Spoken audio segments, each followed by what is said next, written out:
接下来洪老师要介绍12题。12题他说啊，有一个楼梯，总共有8阶而已。好，那每一步呢走1阶，或者每一步走2阶。那这样总共呢可以有几种不同上楼的方法？就总共就只有8个阶梯而已。1、2、3、4、5、6，好，8阶。那一次可能走1阶，也可能一次走2阶，好，可能一次走1阶或者走2阶。那这样有几种不同的上楼的方法。好，那这种题目呢，反正总共要8阶嘛。那你总共走1阶的，假设是 x 步的话，2阶的假设是 y 步的话，那你可以列出一个式子叫什么 ？x 加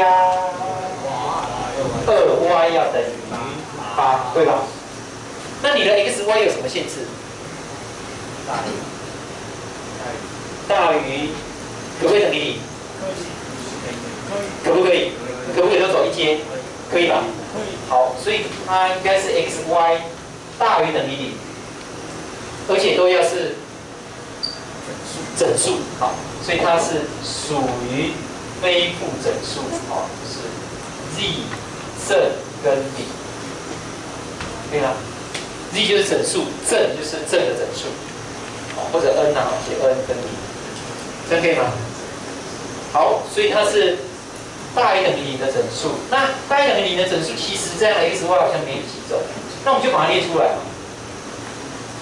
可以有多少 ？y 如果是0的时候 ，x 就8；如果 y 是1的时候 ，x 就6；如果 y 是2呢？如果 y 是3呢？如果 y 是4呢？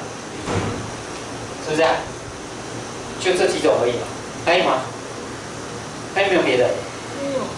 没有啊，就这样。好，那这样子的话，如果你是4个1阶的，4个1跟2个2阶的，是不是就好像4个1跟2个2去做一个排列？那排列出来有几种，你就有几种上楼方法。比如说，那如果是1、1、2、2，那你就一开始1、1、1、1，然后2、2，对吧？如果你是2、1、2、1、1、1，好，2、1、2、1、1、1，那你就是先2再1再2再1，好了再1，对吧？反正只要一种排列，它就对应到一种走法，一种走法也会对应到一种排列嘛，是不是？好，那所以这一种的话，应该有几种排列方法？如果是4个1、2个2的话，那有几个排列方法？6阶，因为这如果6个都不一样，就6阶，可是要除以4个一样跟2个一样，对吧？4个1一样，2个2一样，对吧？所以它就这么多，这是其中一种呢。那这里有好几个哦，所以要全部把它加起来。好，所以这个题目的答案要怎么算？第一个要怎么算？来告诉我。8阶除以8阶，0阶不是0阶等于多少？还记得？很好，为什么等于1？忘记了，去看前面啊，前面老师有讲过。来，第二个，来，6个1，一个2，7阶除以6阶，好，1阶可以不写，1阶就是1。再来，4、2，6阶除以4阶跟2阶，好，再加上2、3， 5阶除以2阶跟3阶，最后0、4， 4阶除以4阶跟0阶，0阶还是1，这1可以不写了啊，0阶其实可以不写了。好，那我们就来算答案喽。请问这个是不是就是1呢？这个呢？约掉剩下7，这个约掉剩下6乘以5，6乘以5再除以2，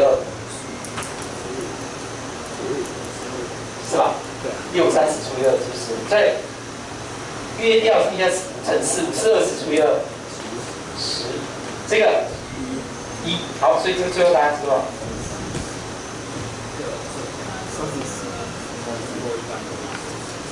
？34。好，那这个题目我们还可以用前面的方法来做，但是我们希望你这个地方先把它做熟练一点哦。它还可以第二种解法哈。好，我先把这个再讲一次，就是说它可能一步一阶，可能一步两阶，你要知道就是说，到底有几步一阶的，有几步是二阶的。那你假设它 x 步这个 y 步，那可以 x 乘以1加上 y 乘以2，那就会等于8。然后列出它所有的，然后每一种把它排列数都算出来，加起来是答案。好，所以这个题目也可以每次1阶、2阶、3阶，哎，如果1、2、3的话呢，那你是不是要 x 加2y 加3z 会等于看多少啊？比如说等于8的话，那你就开始列啊 x、y、z 有3个，上面就一样，然后除以3个，好，看几个一样，几个一样，几个一样，然后把每一种列出来就加起来，也是答案，这样可以吗？好，那这种题目有时候它会有点变化，哦，有点变化。比如说那个演练题，那个警报器哈，长鸣一次3秒，哦，长的是3秒，啊，短的是1秒。可是它中间会有一个什么间隔啊，间隔空间啊，间隔可能是1秒这样，啊，所以或者2秒啊，随便，啊，那这是间隔。那这种也跟这个有相关。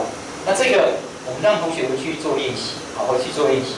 这个跟这个也是一样，你要假设这个3秒的是有 x 次，1秒的有 y 次，那你就可以间隔看。如果这个 x 次就这个比如说4次好了，4次3秒，然后1次1秒，总共有几次间隔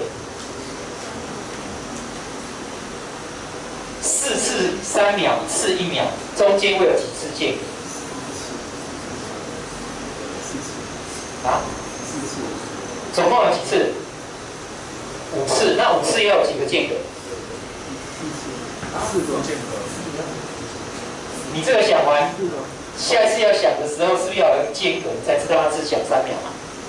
不然滴，那你就不知道这到底是长还是短嘛，对不对？是不是要有间隔，对吧？好，那总共有5次，请问它有几个间隔？4个间隔，这样懂吗？如果总共有6次，它会有几个间隔？是不是5个间隔？那如果8次呢？7个间隔。如果 x 次，这个 x 次，这个 y 次呢？那几个间隔？对 ，x 加 y 减1，对吧？总共 x 加 y 次，那间隔就是减1。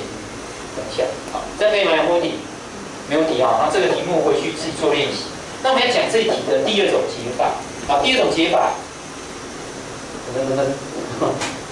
第2种解法，解2，好，解2要不要另外再拍一个？